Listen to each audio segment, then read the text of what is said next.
So the other day I was thinking, if someone came to me and they wanted a recommendation, which of these two 2023 LEGO Star Wars clone battle packs would I recommend? Because you got 75345, which is the January one, which is the 501st. I don't know what the official name of it. I call it the 501st Specialist or Battlefront. And then we got the 332nd, or with 75359. Which one of these would I pick? And they both have negatives and they both have positive, and at first glance it's a draw, but let's really kind of dive into these, which one comes out on top.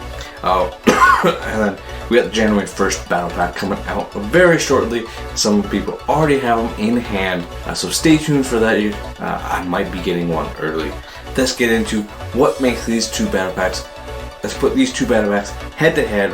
We got one in one corner, we got one in the other. So I'm going to start with the 501st. The boxes, we're not comparing the boxes super well. Piece counts are, within 10 piece from each other, so I'm not going to be super particular about that. I'll start off with this build. The 501st build is, nothing to write home about. It's not too bad. You can move the can slightly up, slightly down. You can see a single minifigure there. Of course, these are a little bit small. You could combine a couple of them together to make a nice big one. Put this AV7 cannon. There's nothing really to write home about. I feel like it's missing some pieces in the front there. It's not bad, but it's not great. Let's go with the 332nd here. You got the Swamp Speeder, which is inaccurate to Mandalore, but this is a battle pack and LEGO does not care super much about accuracy when it comes to battle packs. At least that's what I've noticed. I like it. It's a small Swamp Speeder, but I feel like it's pretty accurate. I don't know. I just really like this Swamp Speeder. It has a nice 501st color scheme. It's a pretty easy build. Yes. Go with the other part of the chicken nose, you get this little cannon, which does not do anything for me.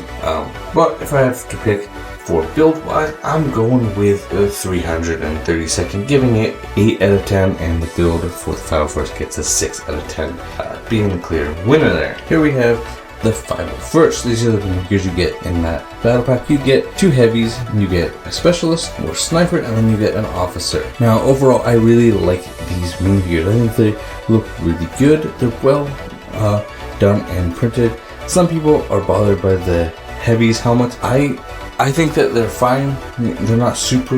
The print on the top isn't super close to the fins as maybe it should. For whatever reason, LEGO seems to have a problem getting a close print there. But overall, the minifigure bodies, heads, all of that looks really, really good. The officer does not have a cloth waistcape, which I think is a slight draw against it.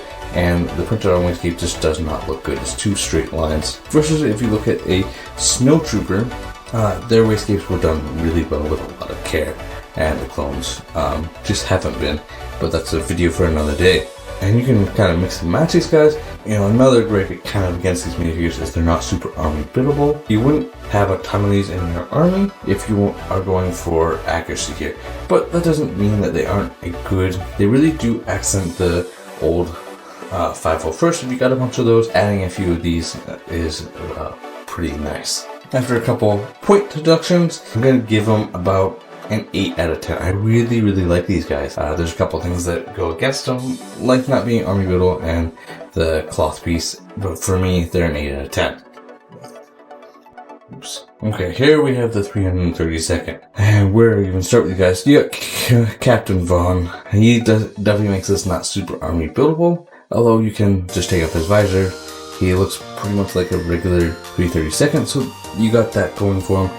Then again, if you care about Captain Vaughn, he's not very accurate. His accuracy scale is pretty low. Besides an insignia, he should have a grade out midsection like Commander Cody. He should have had a more Commander Cody-like helmet. His print, I wasn't expecting his visor to be printed, but it feels like it should be more of a burnt orange color. There's just not a lot going for these minifigures. Now, one thing that does go for them is they are super army buildable.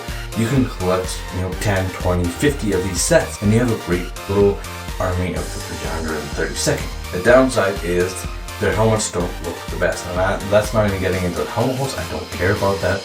I really just don't care about those helmet holds, but I do care about their prints. Now you compare these prints to a very good GCC helmet. The orange is much darker, it's just a better helmet. It's got more of a full print. It just, the Ahsoka design there looks like the Ahsoka design, and the 332nd just don't do a good job of capturing. And I gotta give them a 6 out of 10. Vaughn, deducts quite a bit, and then their helmets being not the best design or printed really well.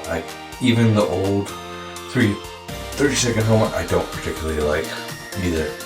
Alright, we gotta ask which one is better value. Both are $20, both have pretty similar piece counts, and again, I don't super care about that. You can get a good value from both. The 332nd is more army buildable, but I feel like that their quality is less.